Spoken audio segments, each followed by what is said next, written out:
राजनीति educate channel में एक नए वीडियो के साथ आप सभी का स्वागत है। सभी को मेरा नमस्कार।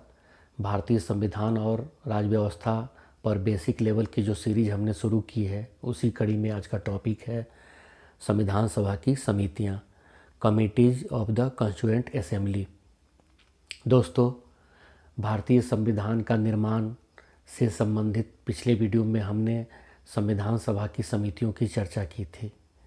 इस वीडियो में हम संविधान सभा की विभिन्न समितियों और उनके अध्यक्षों के बारे में जानेंगे। मैंने इस वीडियो में व्यक्तित्व के आधार पर, जैसे डॉक्टर राजेंद्र प्रसाद, जवाहरलाल नेहरू, डॉक्टर अंबेडकर, सरदार पटेल किस किस कमेटी के चेयरमैन थे, के अनुसार वर्गीकरण किया है, जिससे कि आप सभी को समझने, तथ्यों का संकलन करने और याद करने में ज़्यादा आसानी हो। आइए शुरू करते हैं। संविधान सभा की समितियां, committees of the constituent assembly. संविधान सभा ने संविधान के निर्माण से संबंधित विभिन्न कार्यों को करने के लिए कई समितियों का गठन किया। इनमें 8 बड़ी समितियां थी और कई छोटी समितियां भी बनाई गई थी। प्रत्येक समिति को कुछ कार्य आवंटित किए गए थे। प्रत्येक समिति ने अपने आवंटित कार्यों से संबंधित रिपोर्ट संविधान सभा में प्रस्तुत की। संविधान सभा के विभिन्न सेशन में उन रिपोर्टों पर विचार किया गया और कई उनकी अनुशंसाओं को संविधान में शामिल भी किया गया। इन समितियों के अध्यक्ष के नाम इस प्रकार हैं। हम लोग सबसे पहले शुरू करते हैं जवाहरलाल नेहरू की अध्यक्षता में कौन कौन सी समिति बनी थी संविधान सभा में, उसको हम लोग जानते हैं। आप देख सकते हैं रेड कलर में मैंने संविधान सभा की जो मेजर कमेटियां थी, बड़ी समितियां थी, उसको मैंने लिखा है। इसके साथ साथ ग्रीन कलर में मैंने जो छोटी समिति है उसके बारे में मैंने लिखा है। इस तरह से हम देख सकते हैं कि जवाहरलाल नेहरू, जो कि स्वतंत्र भारत के प्रथम प्रधानमंत्री बने, उनको संविधान सभा में 3 बड़ी समितियों की अध्यक्षता दी गई थी। संघ शक्ति समिति, यूनियन पावर कमेटी। दूसरी जो बड़ी समिति थी जिसके अध्यक्ष जवाहरलाल नेहरू जी थे, संघीय संविधान समिति, यूनियन कॉन्स्टिट्यूशन कमेटी। तीसरी बड़ी समिति राज्य समिति। ये समिति बनी थी, राज्यों से समझौता करने के लिए बनाई गई थी समिति को। State committee, committee for negotiating with states. तो इस तरह से जवाहरलाल नेहरू 3 बड़ी समितियों के अध्यक्ष थे। संघ शक्ति समिति, संघीय संविधान समिति और राज्य समिति।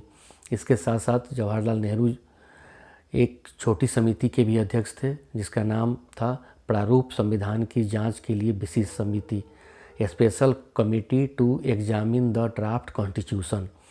इस तरह से 3+1 हम याद कर सकते हैं। जवाहरलाल नेहरू जी 3 बड़ी समितियों और एक छोटी समिति के अध्यक्ष थे। आप इसका स्क्रीनशॉट भी ले सकते हैं।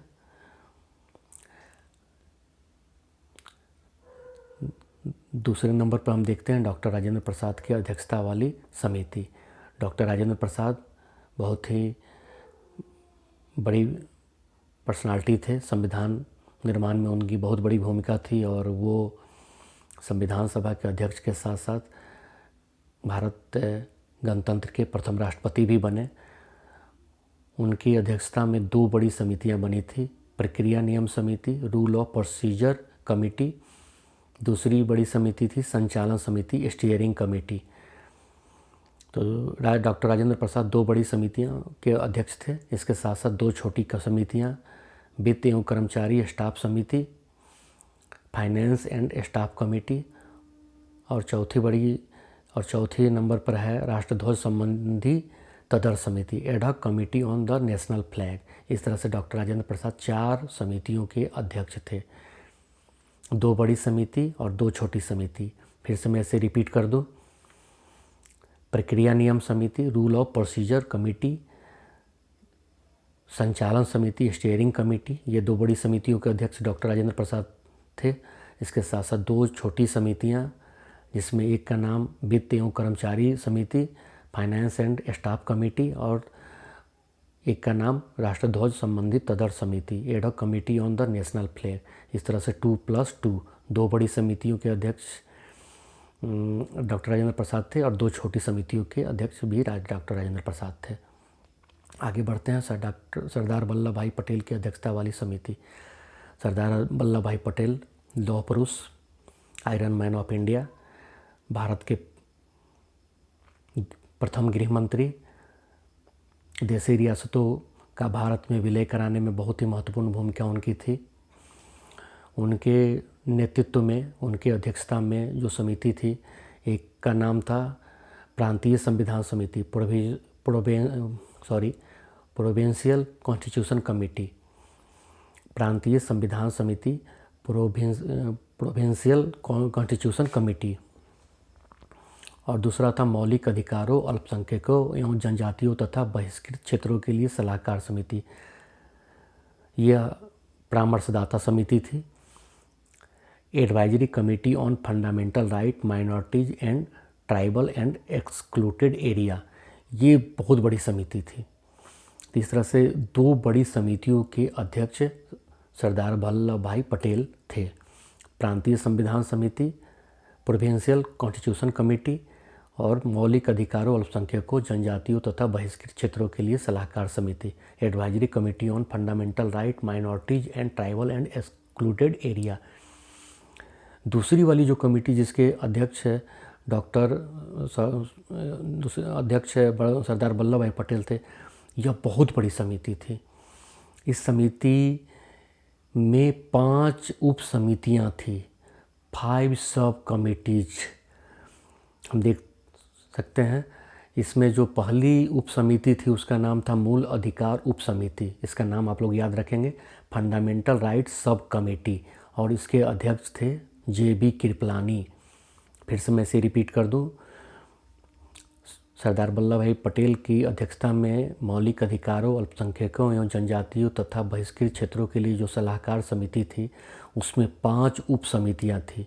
और इस उप समिति में जो पहली उप समिति थी उसका नाम था मूल अधिकार उप समिति, फंडामेंटल राइट्स सब कमेटी, और इसके अध्यक्ष थे JB कृपलानी। दूसरी जो उप समिति थी उसका नाम था अल्पसंख्यक उप समिति, माइनॉरिटीज सब कमेटी, इसके अध्यक्ष थे HC मुखर्जी। तीसरी जो बड़ी उप समिति थी उसका नाम था उत्तर पूर्व सीमांत जनजातीय क्षेत्र, असम को छोड़कर तथा आंशिक रूप से छोड़े गए क्षेत्र के लिए, north east frontier tribal areas and Assam excluded and partially excluded areas sub committee, और इसके अध्यक्ष थे गोपीनाथ बारदोलाई। आप इसको ध्यान से देख लें। चौथी जो उप समिति थी उसका नाम था अपवर्जित और आंशिक रूप से अपवर्जित क्षेत्रों, असम के क्षेत्र को छोड़कर उप समिति, excluded and partially excluded areas other than those in Assam sub committee, और इसके अध्यक्ष थे AB ठक्कर। और 5वीं जो उप समिति थी उसका नाम था उत्तर पश्चिम सीमांत जनजातीय क्षेत्र उप समिति, north west frontier tribal areas sub committee. इसके अध्यक्ष के बारे में जानकारी हमें नहीं मिलती है। तो इस तरह से सरदार वल्लभ भाई पटेल की अध्यक्षता में जो दूसरी बड़ी समिति थी उसमें 5 उप समितियों ने कार्य किया। मूल अधिकार उप समिति जिसके अध्यक्ष JB कृपलानी जी थे, अल्पसंख्यक उप समिति HC मुखर्जी जी, उत्तर पूर्वी सीमांत जनजातीय क्षेत्र असम को छोड़कर तथा आंशिक रूप से छोड़े गए क्षेत्र के लिए गोपीनाथ बारदोलाई जी, अपवर्जित और आंशिक रूप से अपवर्जित क्षेत्रों असम के क्षेत्र को छोड़कर उप समिति AB ठक्कर जी, और 5वीं उत्तर पश्चिम सीमांत जनजातीय क्षेत्र उप समिति। अब हम देखते हैं भीमराव अंबेडकर जी की अध्यक्षता वाली समिति। भीमराव अंबेडकर जी की संविधान निर्माण में बहुत बड़ी भूमिका थी, और जिस भूमिका के चलते हम सबसे ज़्यादा डॉक्टर भीमराव अंबेडकर को याद करते हैं वो भूमिका उनकी थी संविधान सभा में प्रारूप समिति के अध्यक्ष के रूप में उनके कार्य से संबंधित भूमिका। प्रारूप समिति के वो अध्यक्ष थे, आइए जानते हैं हम लोग। BN राव जो कि संविधान सभा के संवैधानिक सलाहकार थे, उनके द्वारा संविधान के मूल पाठ पर विचार करने के लिए डॉक्टर भीमराव अंबेडकर की अध्यक्षता में 7 सदस्यीय प्रारूप समिति का गठन 29 अगस्त 1947 को किया गया। इस डेट को हम लोग याद रखेंगे। भीमराव अंबेडकर की अध्यक्षता में एक 7 मेंबर ड्राफ्टिंग कमेटी का गठन किया गया संविधान सभा के द्वारा, और डेट था 29 अगस्त 1947। 29 अगस्त 1947। और उस समिति में डॉक्टर अंबेडकर के साथ 6 अन्य सदस्य भी थे, कुल 7 सदस्य। पहले सदस्य डॉक्टर भीमराव अंबेडकर अध्यक्ष थे, दूसरा एन गोपाल स्वामी अयंगर, तीसरे अल्लादी कृष्ण स्वामी अय्यर, चौथे डॉक्टर के एम मुंशी, पांचवें सैयद मोहम्मद सादुल्ला, छठे बी एल मित्तर के सामने मैंने कोष्ठ में लिखा है एन माधवराव। बी एल मित्तर मूल रूप से प्रारूप समिति के सदस्य थे, लेकिन बाद में स्वास्थ्य कारणों से उनके त्यागपत्र के कारण उनके स्थान पर एन माधवराव प्रारूप समिति के सदस्य बने। इसी तरह से डी.पी. खेतान मूल रूप से प्रारूप समिति के सदस्य थे, लेकिन उनकी मृत्यु के बाद टी.टी. कृष्णमाचार्य जी को प्रारूप समिति का सदस्य बनाया गया। इस तरह से 7 सदस्यीय प्रारूप समिति, डॉक्टर भीमराव अंबेडकर अध्यक्ष, N Gopal Swami Ayyangar, Alladi Krishna Swami Iyer, doctor K M Munshi, Saiyid Mohammad Saadulla, N Madhavrao, T T. Krishnamachari ने अपना कार्य किया। विभिन्न समितियों के प्रस्ताव पर विचार करने के बाद प्रारूप समिति ने भारत के संविधान का पहला प्रारूप तैयार किया। इसे 21 फरवरी 1948 में प्रकाशित किया गया। संविधान सभा से संबंधित जो विभिन्न समितियां थीं, उनके प्रस्ताव पर विचार करके प्रारूप समिति ने जो ड्राफ्ट कॉन्स्टिट्यूशन तैयार किया, उसको संविधान सभा में 21 फरवरी 1948 को प्रकाशित किया गया। आगे चलकर इसी ड्राफ्ट कॉन्स्टिट्यूशन पर संविधान सभा में विभिन्न प्रक्रियाओं से गुजरकर अंतिम रूप से 26 नवंबर 1949 को संविधान को अंगीकृत किया गया। प्रारूप समिति ने अपना प्रारूप तैयार करने में 6 माह से भी कम का समय लिया। बहुत कम समय में उन्होंने अपना कार्य किया। इस दौरान उसकी कुल 141 बैठकें हुई। इस तरह से प्रारूप समिति ने बहुत कम समय में भारत के संविधान का प्रारूप तैयार किया।